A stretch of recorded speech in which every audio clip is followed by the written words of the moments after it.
الحمدللہ رب العالمین والصلاة والسلام علی رسولہ الکریم اما بعد۔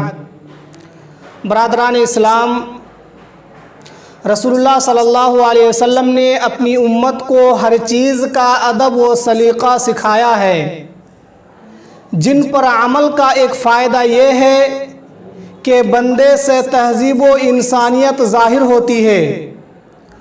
دوسرا فائدہ یہ ہے کہ وہ روحانیت اور تقرب اللہ کے منزل تک پہنچ جاتا ہے۔ اور تیسرا بڑا فائدہ یہ ہے کہ ان آداب میں بعض ڈاکٹری مصلحتیں اور فوائد بھی ہوتی ہیں۔ نبی صلی اللہ علیہ وسلم اپنے زیر پرورش ایک چھوٹے نابالغ بچے کو کھانے کے بعض آداب سکھلاتے ہیں۔ چنانچہ عمر بن ابی سلمہ رضی اللہ تعالیٰ عنہ کہتے ہیں کہ کنت غلاما فی حجر رسول اللہ صلی اللہ علیہ وسلم وکانت یدی تطیش فی الصحفة فقال لی رسول اللہ صلی اللہ علیہ وسلم یا غلام سم اللہ وکل بیمینک وکل مما یلیک۔ میں بچہ تھا اور رسول اللہ صلی اللہ علیہ وسلم کی زیر پرورش تھا، اور میرا ہاتھ کھانے میں، پیالے میں، پلیٹ میں ادھر ادھر جاتا تھا۔ تو یہ دیکھ کر آپ صلی اللہ علیہ وسلم نے مجھ سے فرمایا، اے بچے، اللہ کا نام لے کر کھاؤ، دائیں ہاتھ سے کھاؤ اور اپنے قریب سے کھاؤ۔ پھر اس کے بعد عمر بن ابو سلمہ رضی اللہ تعالیٰ عنہ کہتے ہیں کہ اس کے بعد سے میرا کھانے کا یہی طریقہ رہا۔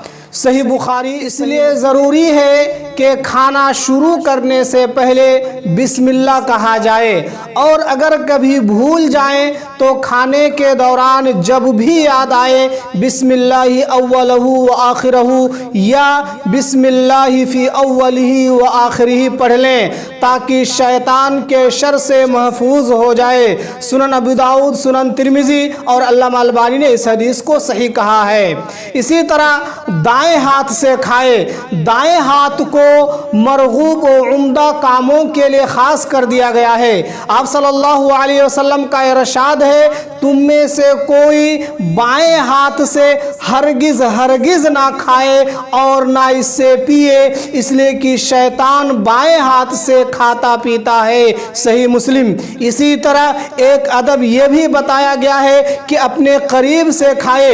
اگر انسان لوگوں کے ساتھ ایک دسترخوان پر بیٹھے ہوں اور ہر شخص کو تو ایسی صورت میں ہر شخص کو چاہیے کہ اپنے سامنے سے کھانا لے۔ ہاں، اگر دسترخوان پر مختلف قسموں کی چیزیں موجود ہو اور ہر ایک دوسرے کے سامنے سے لینے کا محتاج ہو تو ایسی صورت میں ایک دوسرے کے سامنے سے لینے میں کوئی حرج نہیں ہے۔ کھانے کے آداب میں سے یہ بھی ہے کہ کھانا شروع کرنے سے پہلے اپنے ہاتھ کو اچھے طریقے سے دھو لیں اور بیٹھ کر اطمینان سے کھائیں، اور اگر کھانے کے دوران کوئی لقمہ گر جاتا ہے تو اسے شیطان کے لیے نہ چھوڑیں بلکہ اسے اٹھا کر صاف کر کے کھا لیں۔ کھانے کے بعد ہاتھ دھونے سے پہلے اپنی انگلیوں کو چاٹ کر صاف کر لیں اور پلیٹ میں، پیالے میں کھانا نہ چھوڑے، اس سے برکتیں ختم ہو جاتی ہے۔ اسی طرح کھانے سے فارغ ہو کر کھانے کے بعد کی دعاؤں میں سے کوئی ایک دعا پڑھیں، مثلا الحمدللہ الذی اطعمنی ھذا الطعام ورزقنیہ من غیر حول منی ولا قوہ۔ اس دعا کو پڑھنے کی فضیلت کے بارے میں آپ صلی اللہ علیہ وسلم نے فرمایا، غفر لہ ما تقدم من ذنبہ، کہ اس کے گزشتہ سارے گناہ معاف کر دیے جاتے ہیں۔ سنن ابو داؤد، سنن ترمذی، علامہ البانی نے اس کو صحیح قرار دیا ہے۔